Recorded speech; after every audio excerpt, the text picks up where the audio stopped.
I welcome you all back to this special session of the 7th Parliament. And really, it's a warm welcome to all of you. Thank God we are all back. Some of you had an opportunity to refresh, to do other things. And at the end of the day, we are back under one roof to continue the mission that brought all of us together here. Firstly, while this August House was on recess, we learned the passing of Ms. Christiana Claassen, mother of the Honorable Derek Claassen, the Minister of Fishery and Marine Resources, on the 28th of January 2025. I herewith express our collective heartfelt condolences to the Honorable Minister Claassen, and the entire family. May the Almighty God give all strength to overcome this great loss to the Honorable Minister and the family. Secondly, as a customary, His Excellency Dr. Nangolo Mbumba, the President of the Republic of Namibia, will be invited and have accepted the invitation to join us at this house to give his voluntary address to the 7th Parliament on the 18th of March 2025. This is something that gives the members of this house an opportunity to host him finally before we all proceed to conclude the session of Parliament as we have it. And it is also an occasion to give His Excellency, the President, a token of our appreciation of his service to the nation, and particularly to this House, having been able to come to this House whenever is required by the Constitution. We will give him something special from you all. And as time goes on, we will describe to you what gift is all about, in what form, so that you are not taken by surprise. All members are required to be in attendance on that day to receive the President and to bid him farewell. Thirdly, this special session will be most probably run up to the 19th of March 2025. This will be the last session of the 7th Parliament. We will be required, honorable members, all of us collectively, to streamline our work to ensure that we dispose all items that will appear on the order paper timelessly and effectively, in terms of making sure that nothing is left behind to the others who will be joining us at the later stage as members of Parliament. Anything that has been brought to attention, it is my sincere hope to make sure that it is done, and we do that as it is required. Hence, I will thus urge members to be time conscious in dealing with what will be on the order paper. We don't have the luxury of having enough time, but I think we need to do justice to most of the items that are placed before us. Lastly, an invitation has been extended to members of this House to attend the Constitution Day observance that we normally do on the 9th of February. This year, of course, it's been shifted to the 10th of February, and then that will coincide with the official launch by the Bank of Namibia, a commemorative bank note to honor our late President, Dr. Hage Geingob. This event will take place on Monday, the 10th of February 2025, starting at 9:30. Starting at 9:30 at the Parliament Gardens, and will be officially attended by His Excellency the President. This is indeed a joint venture between the Parliament and the Bank of Namibia, where we'll be hosting members of Parliament and the public, for those who will be invited to the event, to join us on that auspicious occasion. These are the few announcements that I wanted to share with the members. And once again, I extend warmest welcome to all of you. Thank you. Any petitions?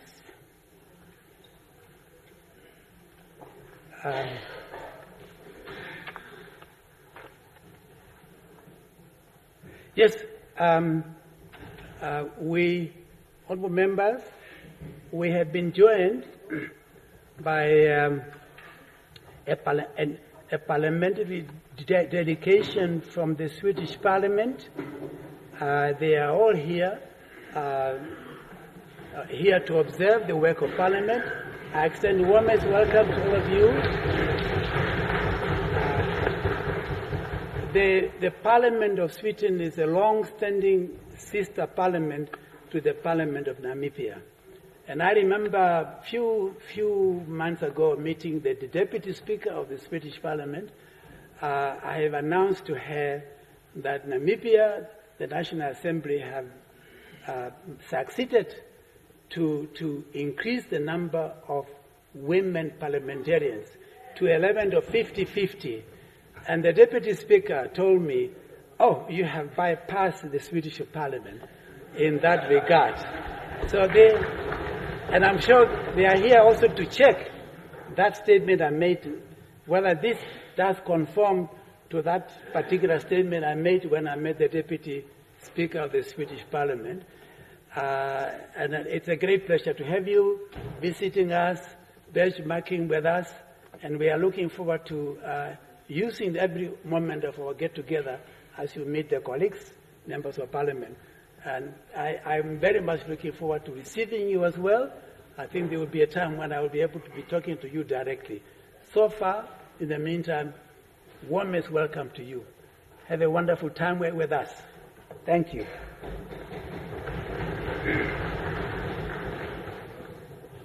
I got the lists of the names of the members who are here, and I'm going to make sure that this piece of paper will go around so that you know who is who constituting the Swedish parliamentary delegation, because I think you have vested interest to get to know them.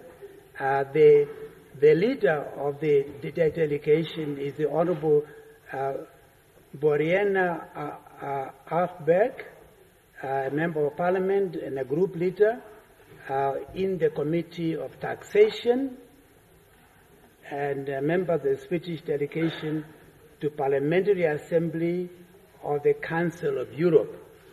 He's the leader of the group, and there are other members who are part of this. Please network, find each other, because we need to learn from each other. It is really a great pleasure to have you visiting Namibia on this occasion. Thank you very much. Yeah. Honorable members, any petitions, reports standing in select committees, if any, other reports and papers? No. Yes, please.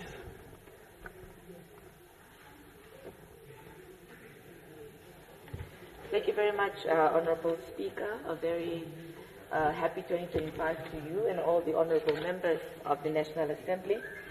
Honorable Speaker, I lay upon the table the integrated annual report of the Communications Regulatory Authority of Namibia, CRAN, for the financial year 2024. I so move, Honorable Speaker. Thank you very much.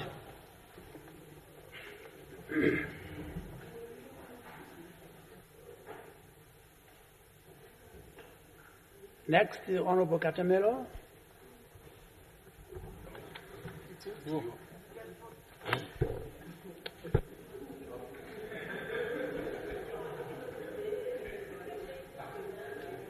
Did I miss to? Okay. I'm not going to insist. Notices of questions? The Honourable Fritz.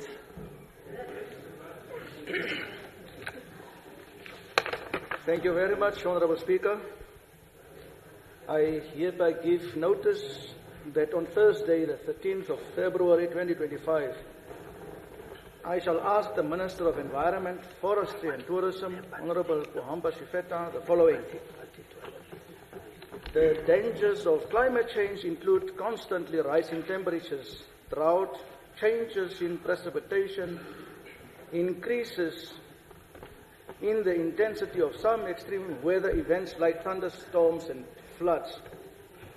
Namibia has been experiencing drought almost every year for the past few years, and this has significantly affected our livelihoods and even our economy. It is therefore critical that climate change interventions and policies are crafted and implemented to curb the persistent droughts Namibia has been facing. I therefore wish to ask the Honourable Speaker, the Honourable Minister, the following. Question 1. What are the government's main policies to address climate change in Namibia, and how effective are these policies in addressing climate change? Question 2. What policies does the government have to address the increasing frequency of droughts due to climate change? Question 3. What scientific data is the government using to track the efforts of climate change in Namibia, and what is the current situation regarding the issue? The fourth question, what is being done in practicality to reduce Namibia's carbon footprint and greenhouse gas emissions? And the last question, how is Namibia ensuring compliance with international climate agreements such as the Paris Agreement and the Sustainable Development Goals? I so submit, Honourable Speaker. Thank you.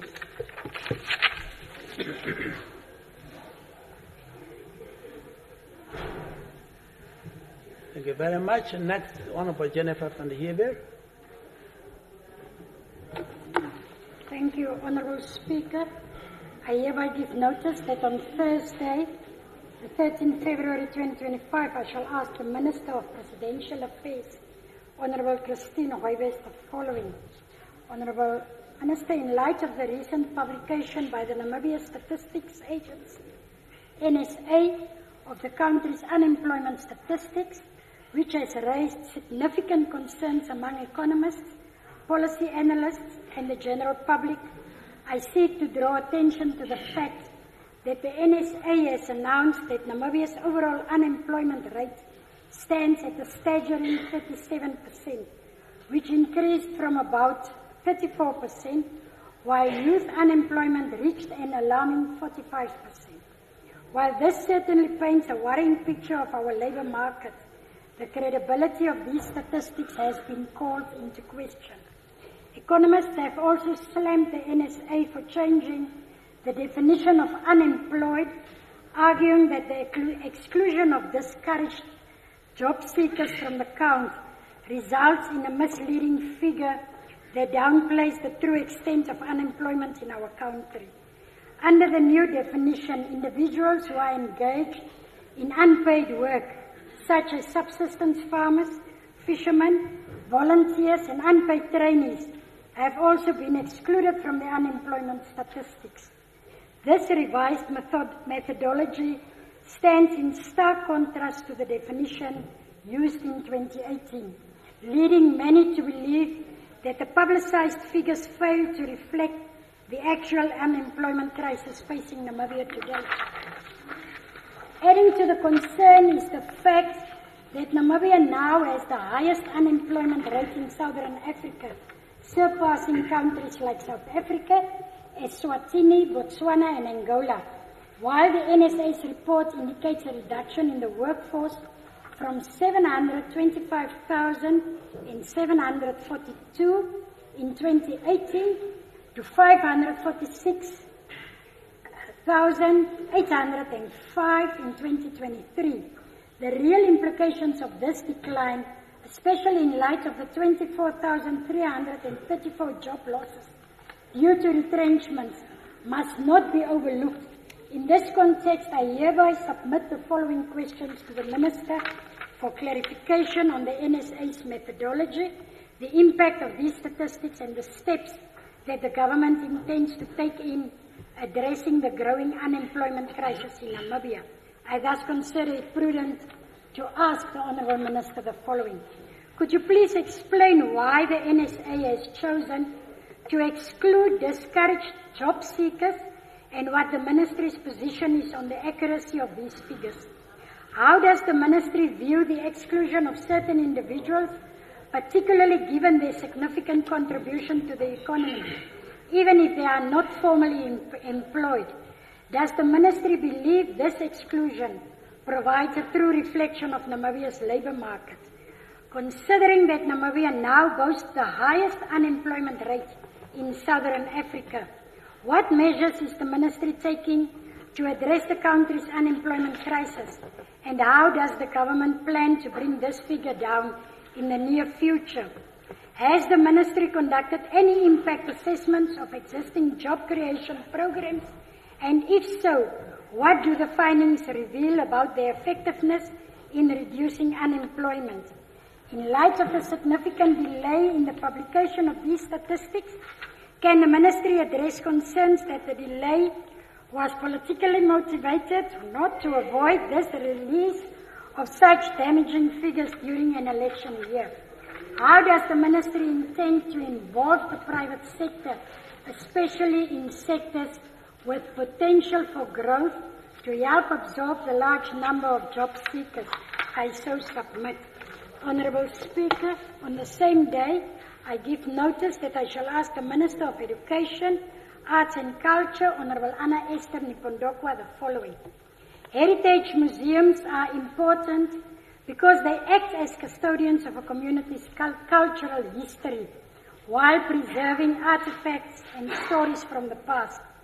These museums also foster a sense of identity and educates visitors about history and further provides them with a space to connect with different traditions and experience.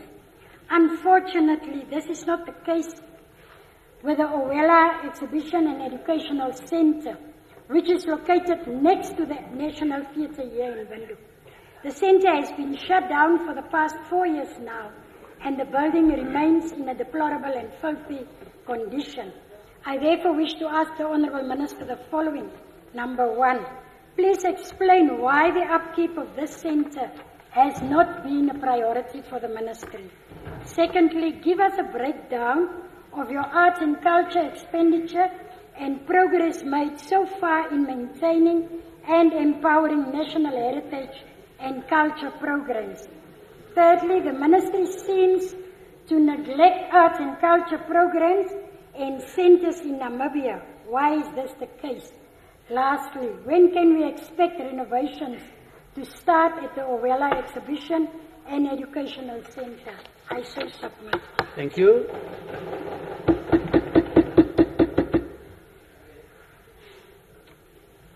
Next, the Honourable Benz.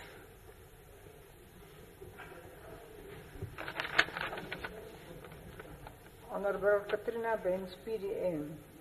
I hereby, you have to take note, PDM. I hereby give notice that on Thursday, 13 February 2025, I shall ask the Minister of Works and Transport, Honourable John Matorwa, the following. It is important for the Namibian government to build its own office spaces because it is cheaper, safe for the employees, and it is also important to maintain an overall good working environment. The Minister of Works and Transport is responsible for buying office spaces and managing rent agreements for government ministries in consultation with the respective user ministries.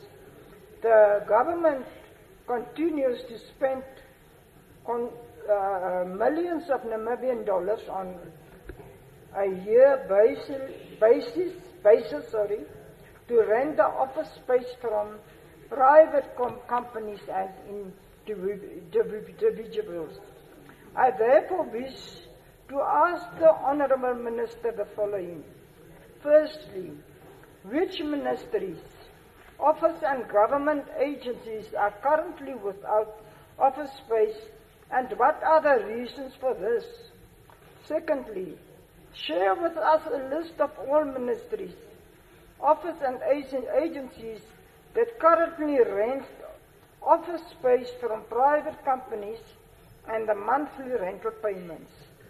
Also share with us how much the government has spent in renting office space in the last financial year. Thirdly, share with us an existing strategy to minimize the cost in rental fees and many other measures implemented by your ministry to ensure that the government has its own space. I so submit. Thank you.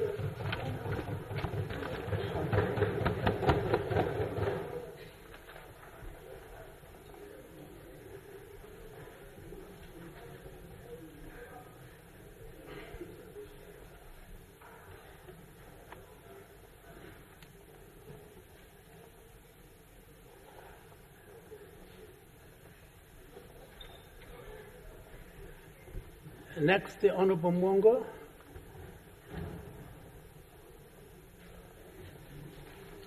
I hereby give notice that on Thursday, 13 February 2025, I shall ask the Minister of Health and Social Services, Honorable Kalumbi Shangula, the following.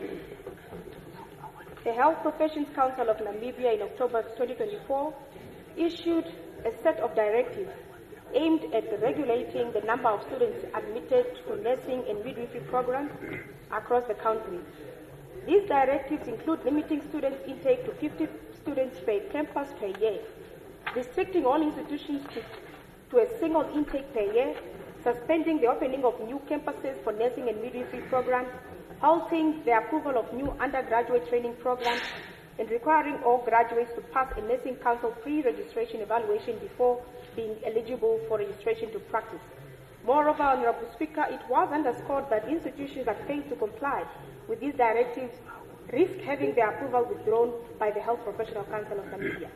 In response to these directives, the chairperson of the Association of Private Higher Institutions addressed the regulatory directives on nursing and midwifery training, emphasizing the need of a more thorough consultation process involving all stakeholders before the directives by the Health Professional Council are implemented.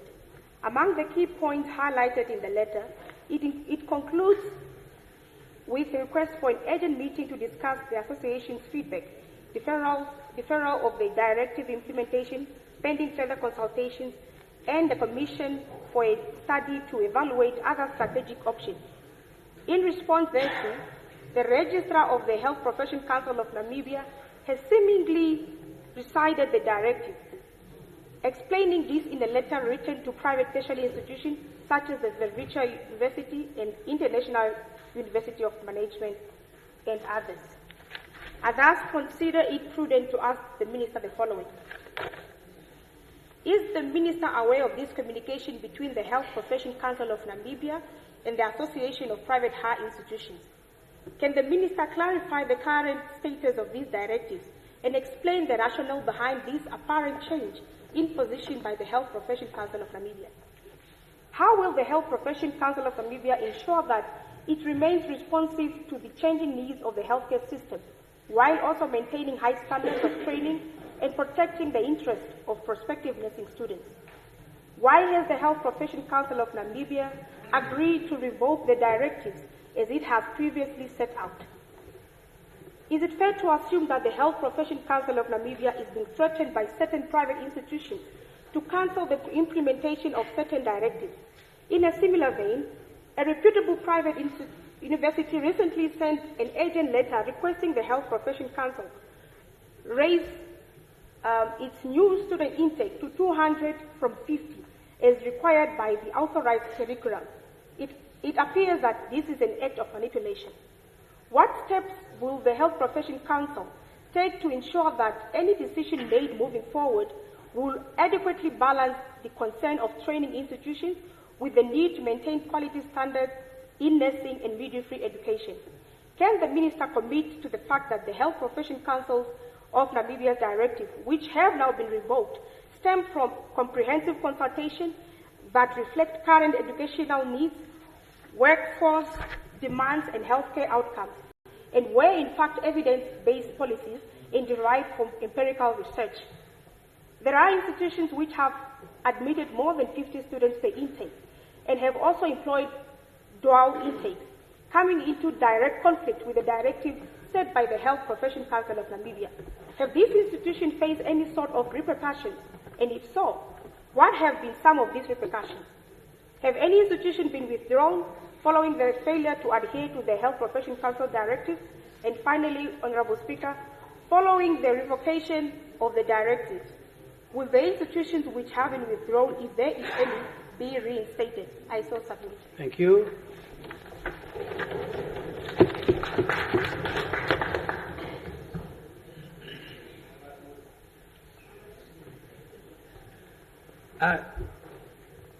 Thank you very much. At this particular juncture, I just want to alert the House that before I call the next member to pose a question or questions, I just want to reassure those members who have written to me requesting that the Speaker should announce, or rather indicate the names and the portfolios of our visiting Swedish members of Parliament. This is a special request because there are members in this House who are interested in networking with our visiting colleagues, and I will be announcing that so that everybody knows who is who and what area of responsibility do they cover. So we'll be doing that shortly after concluding the question time. Honorable Tienda. Thank you, Honorable Speaker. Honorable Speaker, I hereby give notice that on Thursday, the 30th of February, I shall ask the Minister of Justice, Honorable Yvonne Dowsett, the following. There have been observed instances in Namibia where courts order the plaintiff to pay security deposits. Rule 59 of the High Court and Rule 62 of the Magistrate Court pertains to the provision of security for cost. These rules allow a party in a legal proceeding to request that the opposing party provide security to cover potential legal costs. However, Honorable Speaker, this justification can sometimes be used unfairly against financially weaker parties or individuals. Security deposits can prevent people from pursuing or defending a case and ultimately prevents them from seeking justice. I therefore wish to ask the Honourable Minister the following. It is very painful, especially when an individual or small business is ordered to pay security costs and cannot afford it. They may be forced to abandon their case even if they have a strong legal claim. Thus, requiring security for costs creates an unfair financial obstacle which prevents individuals or small businesses from seeking justice. Question 2. How do the courts in Namibia ensure that security for costs is not being used as a tactic to silence strong legal claims? Question 3.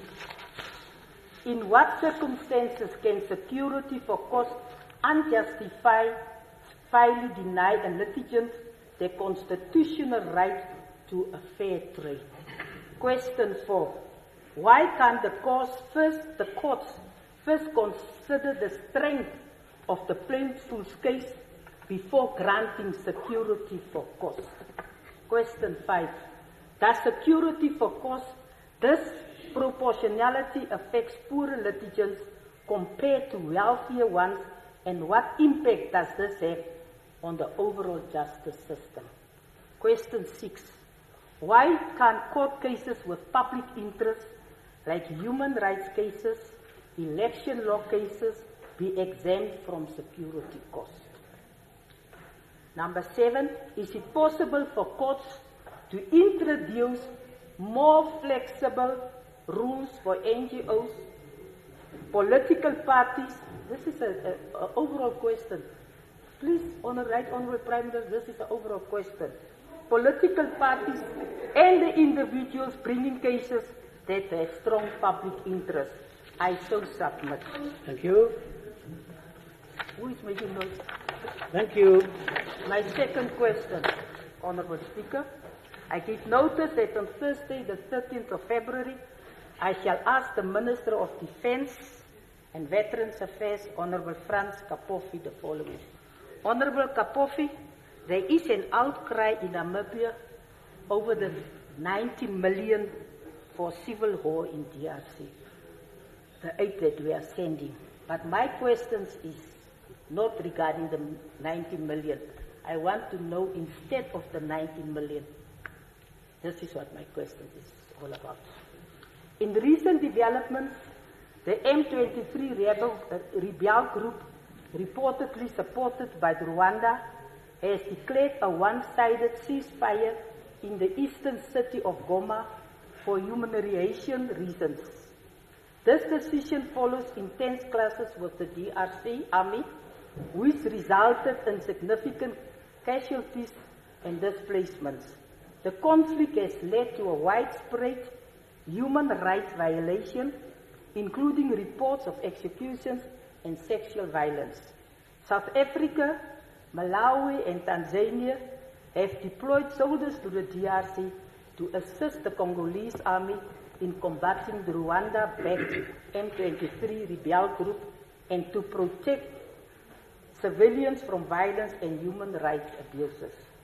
Namibia and Zimbabwe last deployed troops to the DRC in 1998. Namibia, being a member state of SADC, automatically makes Namibia part of the SADC organ on politics, defense and security cooperation, and Namibia is also a member of the African Union Peace and Security Council. This therefore means that Namibia has a role to play in the deployment of troops to the DRC. However, according to a local daily newspaper, the Namibian government decided not to send troops to the DRC.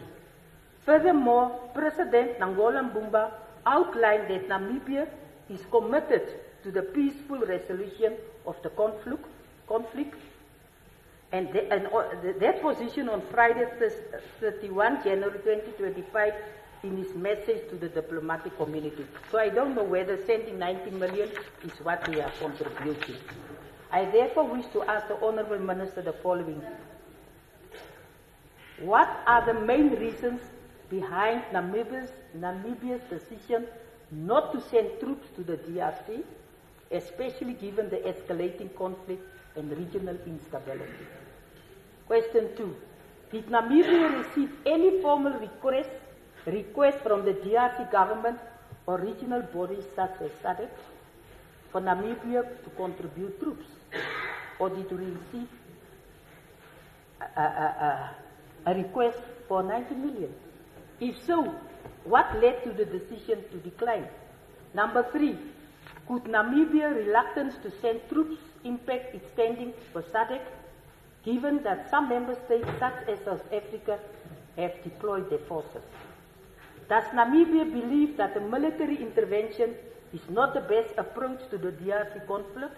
If so, the alternative solution does the Namibian government propose? What is it, the alternative? Is the alternative the 90 million, or what is the alternative?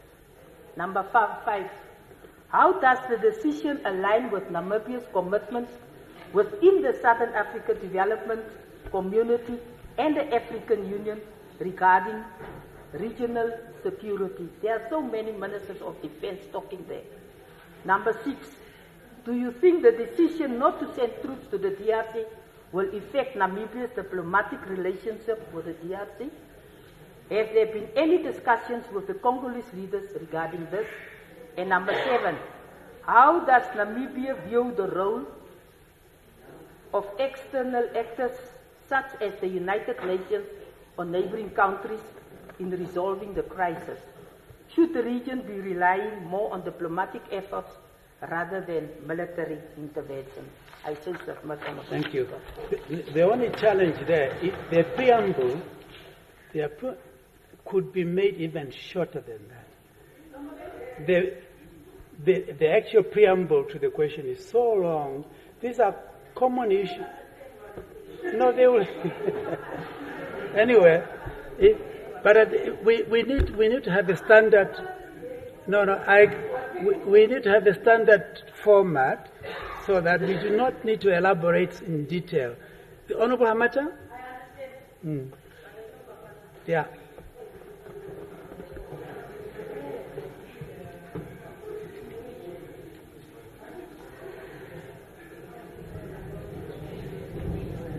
Thank you, Honorable Speaker. Honorable Speaker, I hereby give notice that Thursday, 13 February 2025, as I ask the Minister of Agriculture, Water, Land Reform, Honorable Kale, to grant the following. Please. Yes, we are hearing you. To seek clarity from the Minister regarding the granting of rent tax exemption, particularly in relation, particularly in relation to individuals who do not appear to meet the qualifying criteria as outlined in our laws. The Agricultural Commercial Land Reform Act Number 6 of 1995 provides the framework for the collection of land tax and the exemption process. This Act specifies that exemptions should primarily benefit previously designated individuals or those involved in of law and justice for all. In other words, if you are not satisfied with how a specific part of the law was applied to you, you will always have that appeal to the courts and so on for justice. And part 13 of this bill deals with an issue. The issue of adjudication through the appeal board is regulated in greater detail so as to ensure that the adjudicators are held to a high standard and that adjudications proceed fairly and quickly. The only role that the Roads Authority will have in such adjudications is to request the appointment of members of the appeal board.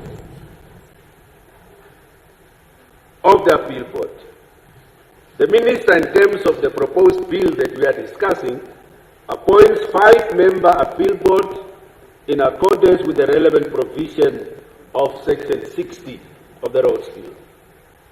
Section 61 provides for the powers of the Minister to make regulations and rules, as well as to incorporate standards in those regulations and rules.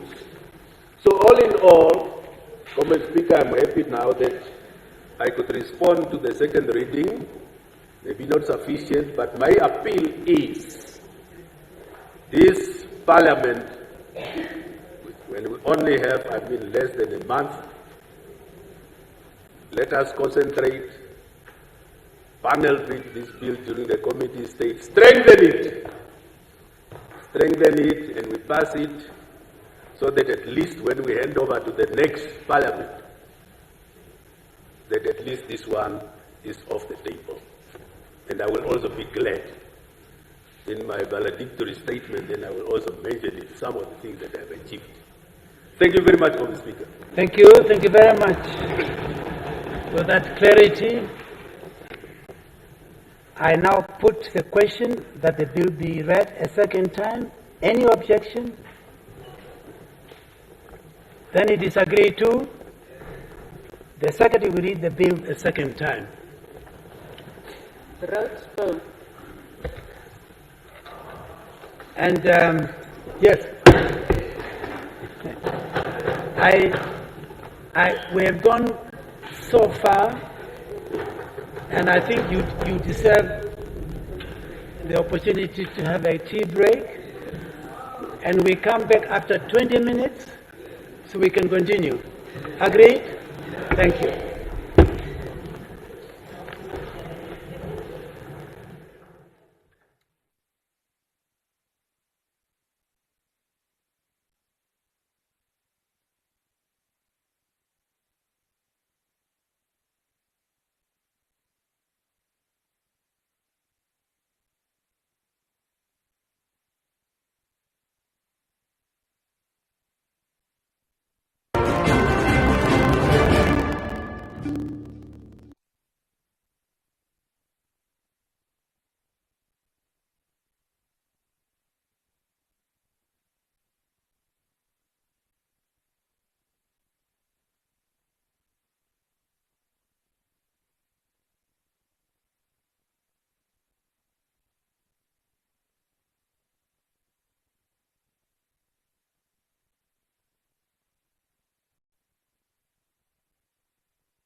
Welcome back.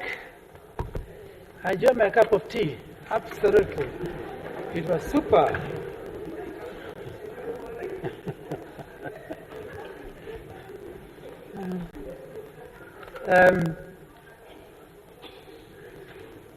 I'm actually impressed by quite a number of members of parliament really believe in networking. And that appeal directed to me that they needed to establish the portfolios of those members of parliament. And one of the things that is very noticeable in the list of our colleagues from Sweden, that these are long-serving members of parliament who have quite a lot of experiences over many years. So I'm happy that you are interested to kind of engage them. So I wish you well. The Secretary will read the third order of the day. Exemption of debate on the second reading, Regional and Constituency Development Fund Bill. When this Assembly adjourned on Wednesday, 18 September 2024, the question before the Assembly was a motion by the Honourable Minister of Urban and Rural Development that the bill be read a second time. The Minister of Urban and Rural Development adjourned the debate, and I now have the pleasure. The Deputy Minister will take the floor. Speaker, thank you for giving me the floor, and I welcome everybody back, and compliments for all of you. Having said that, and greeting everybody, Honorable Speaker, may I ask for the indulgence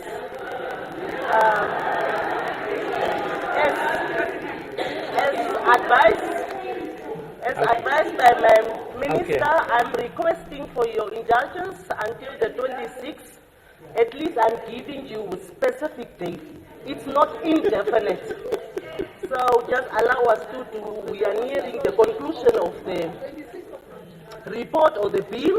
So therefore, we will be back with our response on the 26th of February, Honorable Speaker. On the 26th? Yes. So that we can prepare the agenda accordingly. Thank you very much. Speaker. The Secretary will read the fourth order of the day. Resumption of debate on the critical issue of extracting water from the Pahangwena. Thank you. Thank you very much. When this Assembly adjourned on Wednesday, 18 September 2024, the question before the Assembly was a motion by the Honourable Hamata that the motion be adopted. Any further discussion on this subject?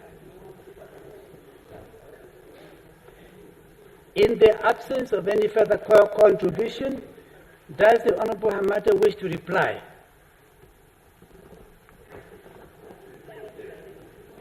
You're welcome.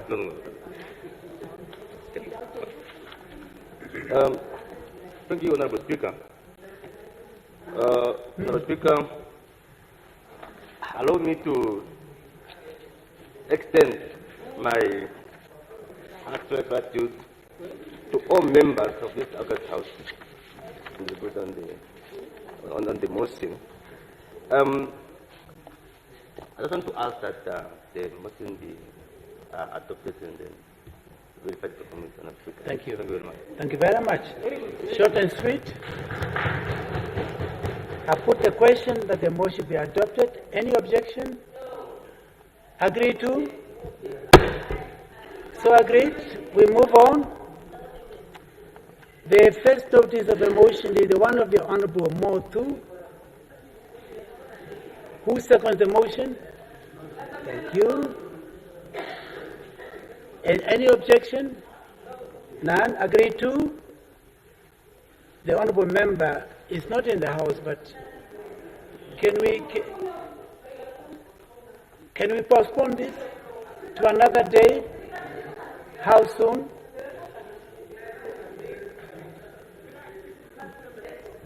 First? Next Tuesday. Next Tuesday. Yes.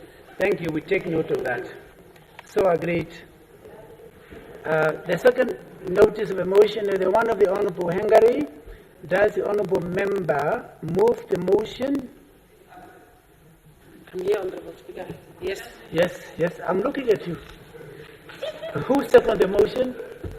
Okay. Any objection? None? Agree to? Yes. Honorable Member, you have the floor.